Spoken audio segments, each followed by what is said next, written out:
ওই দিন বিকেলে বাজার থেকে ফিরছিলাম, হাতে মাছ, রাস্তা একদম ফাঁকা, বাতাসে গন্ধ ছিল কাঁচা আর ঠান্ডা। জানি না কেন মনে হচ্ছিল কেউ হাঁটছে আমার পেছনে।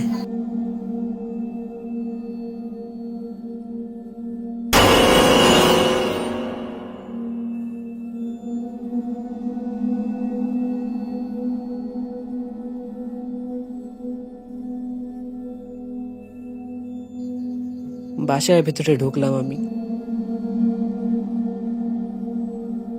তখন মাছের ব্যাগটা টেবিলের উপরে রাখলাম।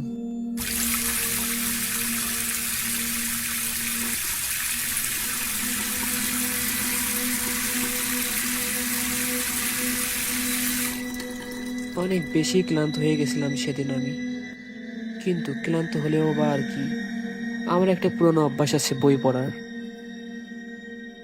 আমি যতই ক্লান্ত থাকি আর যাই থাকি না কেন, আমি প্রত্যেকদিন সেই বইটা পড়বই। তো বই পড়ার জন্য আমি আমার টেবিলের কাছে গেলাম, আমার সব থেকে প্রিয় একটা বই নিলাম এবং বইটা খুললাম।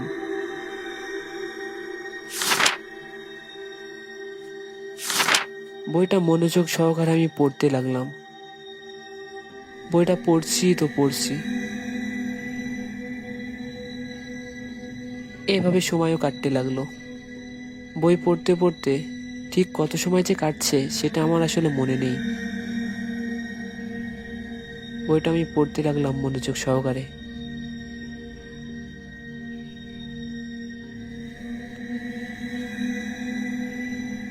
বই পড়তে পড়তে হঠাৎ একসময় মনে পড়লো টেবিলের উপরে তো মাছ রাখা ছিল, যাই মাছটা ফ্রিজে রেখে আসি।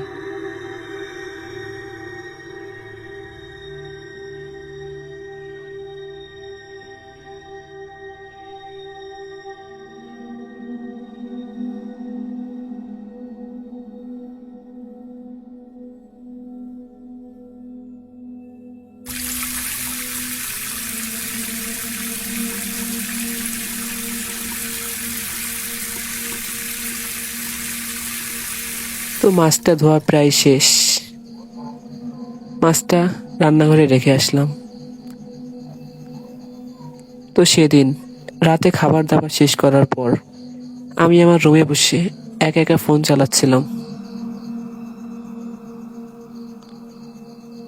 ফোন চালাতে চালাতে হঠাৎ আশেপাশ থেকে একটা পচা দুর্গন্ধ আসতে লাগলো আমার নাকে। আমি প্রথমে বুঝতে পারলাম না গন্ধটা কোথা থেকে আসছে। আমি আশেপাশে খুঁজতে লাগলাম,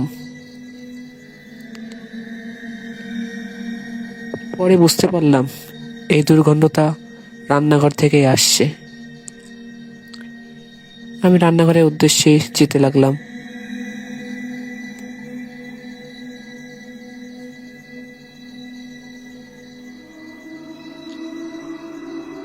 গন্ধটা আরো তীব্র হতে লাগলো।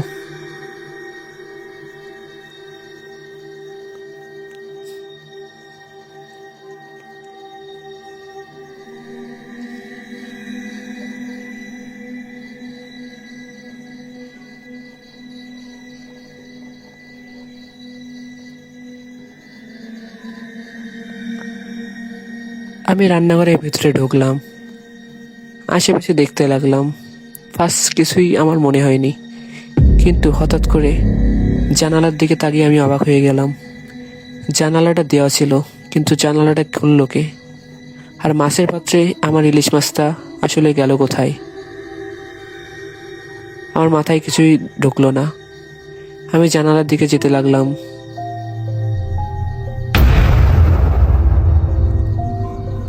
হঠাৎ পেছন থেকে একটা কিছু পড়ার আওয়াজ হলো। আমি সেই উদ্দেশ্যেই গেলাম সেখানে। ভাবলাম বাসায় হয়তো কোনো চোর এসেছে, কিন্তু এরপরে আমার সাথে যেটা ঘটলো, পিছনে তাকিয়ে দেখলাম বাইরে একটা মহিলার অবয়ব দাঁড়িয়ে আছে। আমি ভীষণ ভয় পেলাম তখন।